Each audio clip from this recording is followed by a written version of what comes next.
каждая секунда уходила из моей жизни. И я понимала, что я умираю. Меня положили на обследование и обнаружили у меня злокачественную опухоль желудка. Я понимал, что 6000 вольт – это смертельно. Я чувствовала, что умираю. Я уже смирилась с мыслью, что все равно я умру. Иисус тот же вчера, сегодня и вовеки. Чудеса Христа принадлежат также и вам. Будьте благословлены.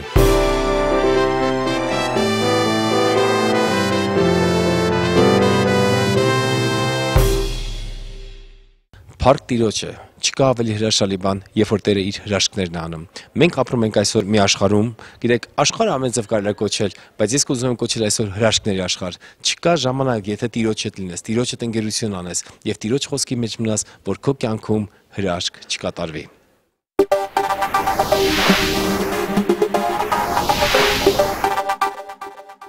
Կան հիվանդություններ, որը կոչվում են անբուժելի հիվանդություններ, եւ մի հիվանդություն, որը կա, որը բժիշկները դեռ ոչ մի բան դրա հետ կանել չեն կարող, դա պարբերական հիվանդություններն են։ Դա պարզապես պրիստուպներ է, դա պարզապես ցավ է եւ դա տառապանք է։ Այս աղջիկը, որի վկայությունը դուք կլսեք, նա 22 տարի տառապել է այդ հիվանդությունով։ Միայն Հիսուս Քրիստոսը իր արյան միջոցով նրան բժշկեց։ Հիմա նա բժշկված է եւ չունի տառապանքներ։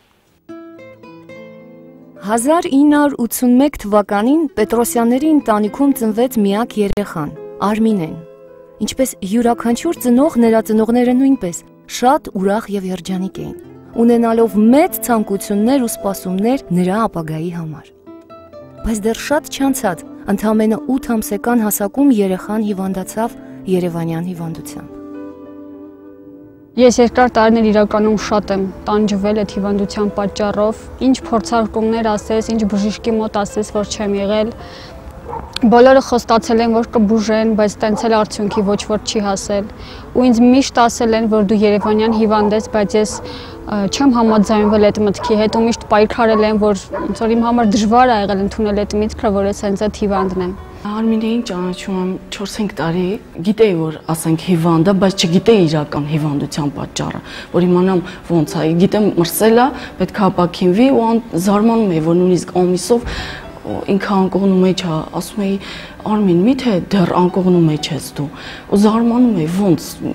դեռ չի լավացել, որովհետև ինքը գաղտնի էր պահում դա, նույնիսկ իր բարեկամներից ինքը գաղտնի է պահել։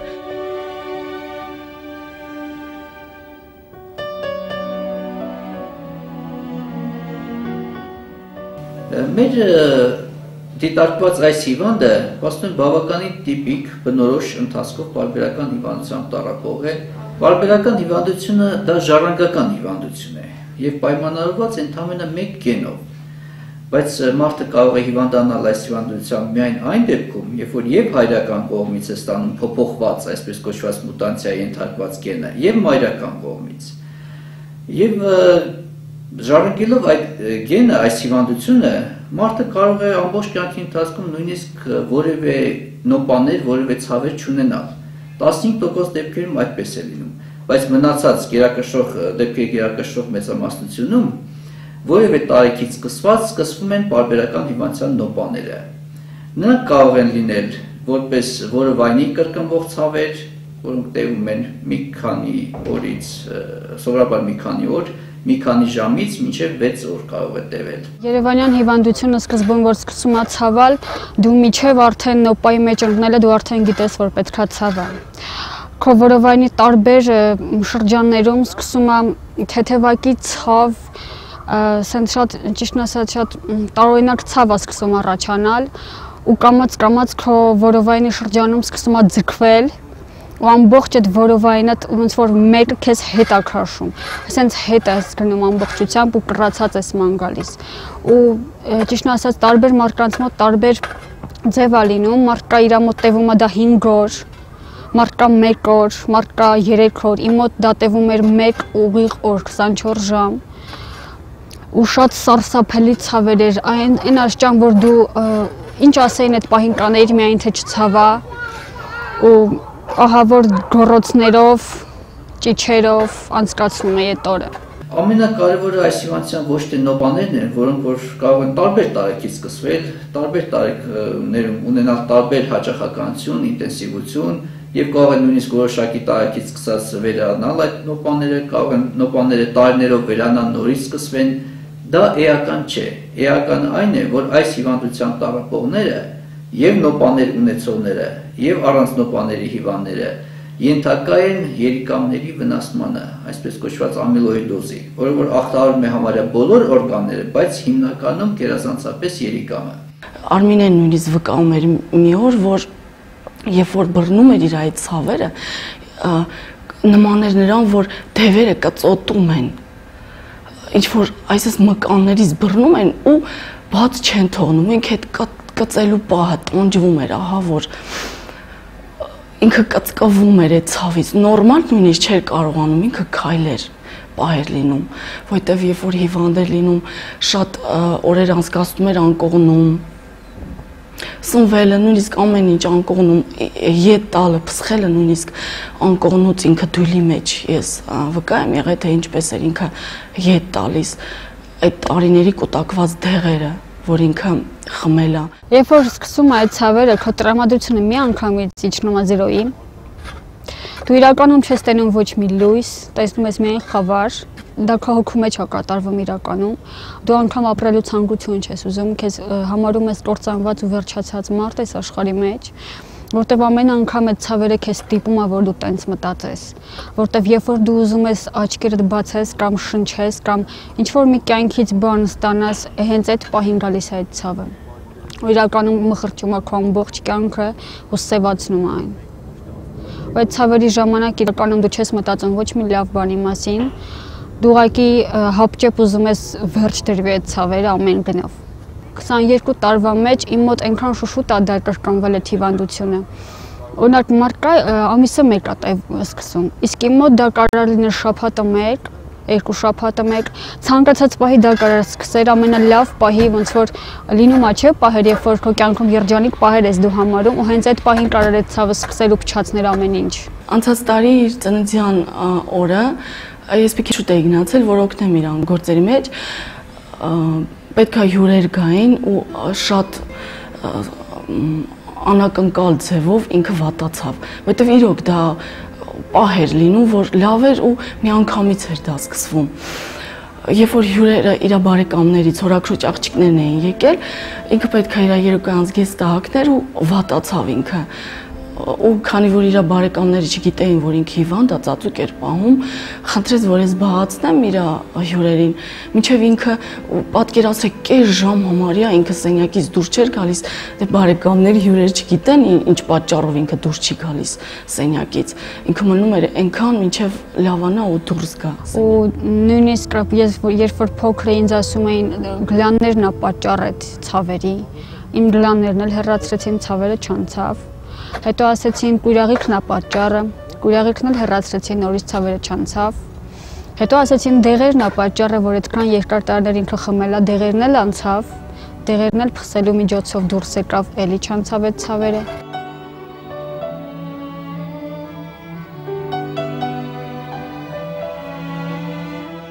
Երկար տարիների տանջանքից հետո, տարբեր փորձարկումներից եւ շատ տեղեր լինելուց հետո միևնույնն է, ոչ մի դեղ, ոչ մի բժիշկ չկարողացավ օգնել նրան։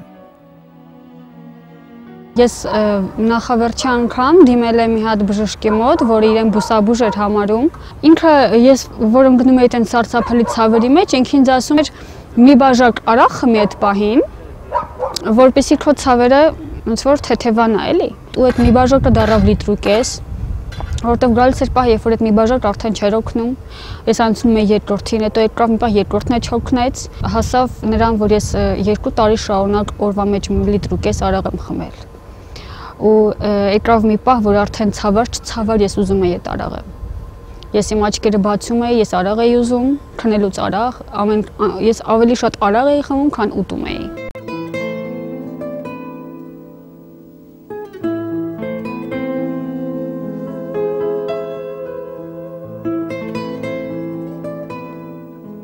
նայելով հեռուստացույցով Հիսուսի կինոները, միշտ ասում էի, ինչի Հիսուսը հիմա չի եկել։ Ես հաստատ գիտեմ, որ եթե Հիսուսը հենց հիմիկվա ժամանակում գար, ինքը պարզապես մի հատ ձեռք կդներ իմ փորին եւ ես կլավանայի։ Ես միշտ երազում էի, ասում էի, Երանի ես գտնեմ նենց Աստծու, որը կենթանի է ու կարա ինձ օգնի։ Դիմել եմ էքստրասենսների,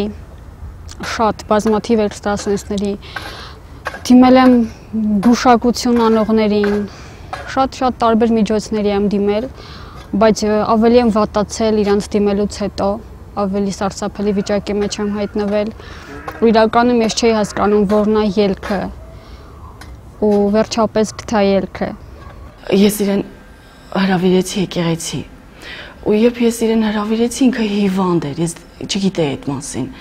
ու ինքը հրաժարվեց գալ, որովհետև պատճառը իր հիվանդությունն էր, որ ինքը ծածուկ էր պահում, բայց խոստվեց, որ մեկ շաբաթ հետո անպայման կհաճախի ու ինքը կատարեց իր խոստումը, ինքը հաճախեց եկեղեցի։ Ու երբ որ ճանաչեցի Հիսուսին, ես հիշում եմ մի անգամ ապաշխարել էի ու տենց ցավերի մեջ ընկանորից։ Իրականում ես ապաշխարած ժամանակ էլ պայքարում էի այդ ցավերի դեմ, որտեղ նենց չէր, որ սատանան մի անգամից հանձնվեց ու ես լավացա։ Արմինեն իմ խմբակ եկավ մոտավորապես 2 տարի առաջ, ճիշտն ասած առաջի անգամ որ եկավ իմ խմբակ, ինքը այդ օրը մի քիչ վատացավ, ես չգիտեի իր հիվանդության մասին։ Մենք սկսեցինք իր համար աղոթել, իր ոնց որ բժշկության համար,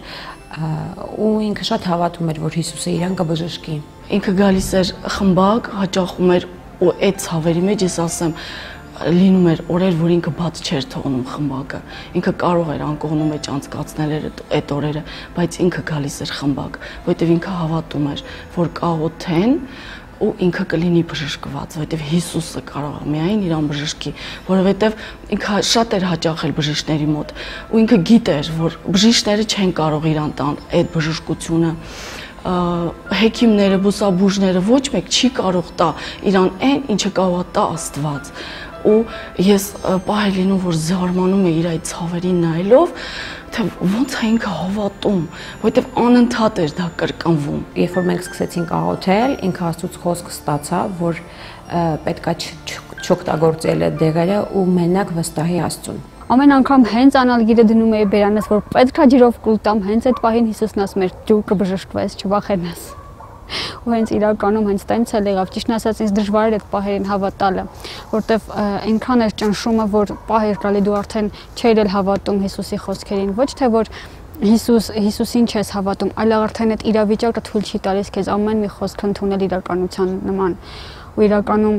երբ որ հենց այդ ժամանակ քեզ թվում է թե դա չի լինի, իրականում Աստված ապացուցում է, որ ինքը հավատարիմ է ու ոնց ինքը ասում է, նենց լինելու է։ Ինչ ուզում է լինի, երկինքն ու երկիրն էլ անցնեն, իր խոսքը պետք է կատարվի։ Հերթական ցավների մոտ ես փորձեցի արաղ խմեմ, ու Սուրբ Հոգին ասեց՝ մի խմի այդ արաղը։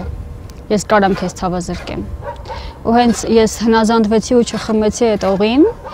մի անգամից ցավազրկում եկավ, ես ընդհանրապես չզգացի էլ ցավ։ Հետո ես տեսա տեսիլքով մի հատ սպիտակ ձեռք, որը բերեց ու դրեց իմ որովայնի վրա, ու դրանից հետո նորից ես զգացի շատ տաք ուժեղ ջերմություն։ Դրանից հետո ես սկսեցի փսխել ու որոշ ժամանակ հետո ես բժշկվեցի իրականում։ Իմ մեջ հարց առաջացավ, Աստված ջան, բայց ինչի ես այդ տեսիլքը տեսա։ Ինչու հենց այդ ձեռքը դու բերեցիր ու դրեցիր իմ փորիկին։ Ու Հիսուսը ասեց, գիտես, դու երազել ես երկար տարիներ, որ ես հենց ձեռքս դնեմ քո փորին։ Ես տեսել եմ դա ու դրա համար հենց տենց ձևով եմ քեզ բժշկել։ Ինքը միշտ կպածեր Աստծուն, ասում էր Աստված ջան, ես գիտեմ, որ մենակ դու կարաս։ Ոնց որ միշտ լինում է, չէ՞ որ բժիշկները ասում են չէ, ու հենց Աստված այդ ժամանակ կպնում է մարդկանց։ Ու Արմինեն հենց այդ իր հավատքով, ես հավատում եմ, որ հենց իր հավատքի պատասխանեց Աստված, ու հենց ինքը վերցրեց բժշկությունը իր հավատքի ձեռքով։ Հուսահատված նա եկավ դեպի միակ եւ հավատարիմ Փրկչին, տալով իր կյանքը նրա փրկարար ձեռքերի մեջ, վստահելով իր ապագան անփոփոխ երջանկության։ Եվ շատ չանցած Արմինեն ունեցավ այն, ինչ շատ անգամներ աղերսել էր Աստծուց։ Այսօր նա լիովին առողջ է, լի խոստումնալից կյանքով, մեր Տեր Հիսուս Քրիստոսի հետ։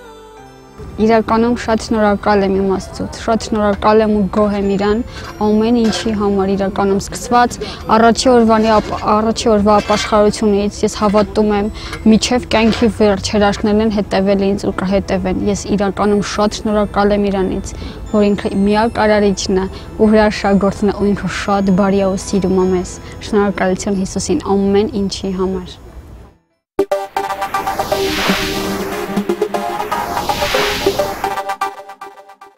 Գիտեք, այս պատմությունը իրականում ցնցողիկ է, որովհետև Գեղեցիկը ապրում էր Թուրքիայում, իրականում բնակվում էր Թուրքիայում, եւ նա վերադարձավ Երևան, եւ նա ուներ տրոմ, գիտեք, դա իրան շատ էր տանջում, եւ առաջին ծառայության ժամանակ Տերը մեծ հրաշք արեց, եւ նրա տրոմբը եղավ բժշկված։ Այսօր Տերը նույնպես քո Աստվածն է, մոտեցիր Աստծուն եւ հրաշքները քեզ են պատկանում։ Երկար ժամանակ անկողնային վիճակում մնալով ոտքերի ուժգին ցավն ու այտուցները քայլելն անտանելի ու անհնարին էին դարձնում։ Կրկնվող դեղորայքային բուժումը ոչ մի փոփոխություն չբերեց։ Նորից ոտքերն այտուցվում ու ցավում էին։ Գիշերները ես քուն չէի ունենում, որտեղ շատ ահավոր ցավեր էր լինում։ Ոտքը եթե մի փոճուրե քայլեր, արդեն այս ոտքի մասերը ուռում էր շատ ահավոր ձևով։ Արդեն սկսում էի վատ ձևով քայլել, ամեն ինչը ազդում էր, չէի կարում։ Մի փոճուր քայլեի, արդեն հոգնում էի, այս մասերից ծունկից ներքև էլ չէր աշխատում։ Մի 100 մետր քայլելուց հետո արդեն հոգնածություն էր իմ մոտ։ Հետո ես երբ որ եկա Հայաստան, սրանից 3 տարի առաջ, ինձ տվեցին դեղեր։ Դրանք էլ օգտագործեցի, ոչ մի բան չօգնեց։ Իսկ երբ որ անցած տարի ես եկա 2004 թվականին, իմ հարսը պատմեց Քրիստոսի մասին։ Իմացա, որ կյանքի խոսք եկեղեցի եմ հաճախում, սկսեցի կարճ քարոզները տալ, մեծ շատ է ուզում ապաշխարել ինքը։ Ես արդեն գիտեի դա ինչ է, իրանից ինչ է ներկայացնում Աստծու մեջ լինելը, Աստծուն սիրելը, նվիրելը Աստծուն, ինքդ քեզ։ Ցանկություն մեջս առաջացավ, որ ինքն էլ գա այդ ճանապարհով, այդ ճշմարտության ճանապարհով։ Ես չէի բան անում, ասում էի լավ, էլի գնալու եմ Թուրքիա կգամ, հետո կգնամ հավատքի։ Բայց ասած ես կգամ, ճիշտ է տեսնում ուր ես գնում, ինչ ես անում, այդ ինչ տեղ է, որ գնում ես, հաճախում ես, բայց ես չեմ ապաշխարելու, դեռ ժամանակը չի։ Ասի լավ, դու արի, ժամանակը Աստծո ձեռքերի մեջ է, ճանապարհները, ժամանակները Աստծո ձեռքերի մեջ է։ Եվ իրար հետ տենց գնացինք, նստեց ու շատ դեր լսեց, թե մանփարաբանությունը շատ դուր եկավ, Աստծո խոսքը նամանավանդ շատ դուր եկավ։ Ու վերջում, որ արդեն կանգնում ենք աղոթքի, ասեց ով առաջի անգամ էստեղ հովիվը կանչեց, որ ասենք աղոթվի այն մարդկանց համար, ովքեր որ առաջի անգամ են հաճախել եկեղեցի, եկել սկեսուրս կողքից, բա ես գնում եմ առաջ։ Եվ հենց այդ օրը ես ապաշխարել եմ։ Ապաշխարելուց մյուս օրը ես զգացի, որ ոտքի ցավեր չունեմ։ Լավ էի զգում։ Մեկ ամիս հետո ես նորից գնացել եմ Թուրքիա։ Սկզբնական մի քանի ամիսը ես աշխատում էի ապրեի կտակարանի խոսքերով, Աստծո խոսքերով, բայց հետո նորից ինձ ձգեց աշխարհիկ կյանքը։ Մի ոտքս եկեղեցու խոսքը եւ աշխարհիկում էր, մյուսը Աստծո խոսքում էր։ Ես զգացի, որ նորից իմ ոտքի ցավերը սկսվեցին։ Եվ ես եկա Հայաստան եւ ասա իմ եկեղեցուն։ Եվ եղավ մեկ օր ցանկություն, որ ես նայեմ տեսաժապավենը։ Նա երբ որ ասեց ձեր ձեռքերը դրեք ձեր ցավացող մասերին, աչքերը փակեք եւ իմ հետ կրկնեք իմ ասած խոսքերը, նույնը ես կատարեցի առանց արդեն ոչ մի բան իմ համար գոյություն չուներ, թե տունը ով կա, ինչա կատարվում։ Եվ ես զգացի, որ իմ հետ մի մեծ հրաշք կատարվեց, այսինքն մի մեջ մի բան ուռեց, ես ուզում էի նիշ ճչալ։ Եվ տեսա, որ իմ բերանից մի հատ սև ամպի պես մի բան դուրս եկավ։ Ու ես աչքերս բացեցի վախից ու սկսեցի դողացնելը։ Մի 5 րոպեից հետո ձայն տվի հարցից, ասի Հերմինե իմ հետ մի հրաշք կատարվեց։ Սենց մի հատ ամպ ինձանից դուրս եկավ, բայց ես ամբողջ մարմնով սրսրտում էի ու վախում էի։ Հարցս դե արդեն որ ինքը հավատքի մարդ էր, ասեց մամ քո հետ հրաշք, ինչ ես զգում, ասի ոտքերիս ցավը լրիվ անցել է, ցավ չունեմ։ Հետո որ վերջացավ կասետը, ինքը սենց հուզված էր շատ, մի պատ չէր կարողանում ընդհանրապես խոսել, սենց չեմ կարա բացատրեմ այդ պահը, այնքան հուզված էր էմոցիաներով լիքը, ասեց բա գիտես իմ հետ մի հատ նենց բան կատարվեց, որ Եթե դու չլիներ, ուղղակի քեզանից ամաչեցի, բարձր ձայնով կբղավեի։ Մյուս օր արդեն զգացի, որ էլ ոտքերս չի ուռում, ցավեր ընդհանրապես չունեմ։ Վազում Աստծո հետևից ամեն օր շաբաթը 7 օր եւ բացարձակ չի բողոքում ոտքերի ցավից։ Ես իրոք նստած զարմանում եի, ասում եի, այ քեզ հրաշքում, ասում մարդը ամբողջ օրը ոտքի վրա է, եկեղեցի, դպրոց, գթություն։ Արկասո ես Հիսուսով հաղթել եմ բոլոր դժվարությունները եւ Հիսուս տվել է ինձ լավ կյանք եւ առողջություն, փառք Հիսուսին։ Որովհետև դու մեծ ես եւ հրաշքներ գործող։ Դու ես միակ Աստվածը։